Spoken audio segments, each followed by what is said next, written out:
This is the amazing tuna and eggplant pasta. Enjoy!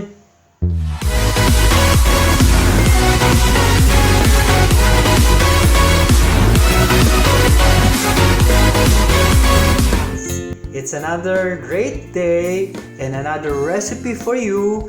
So this recipe is perfect during this Lenten season where you're supposed to be not to eat meat. So this is a great recipe for you. So this is called the eggplant and tuna pasta. Here are the ingredients of our tuna and eggplant pasta.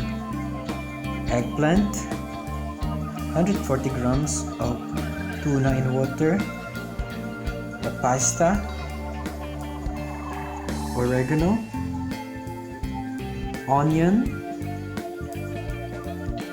100 grams of tomato paste, salt and pepper, tomatoes, skin peeled.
I hope you will enjoy our healthy and delicious recipe for this week. Alright, goodbye and see you next time. Bye bye.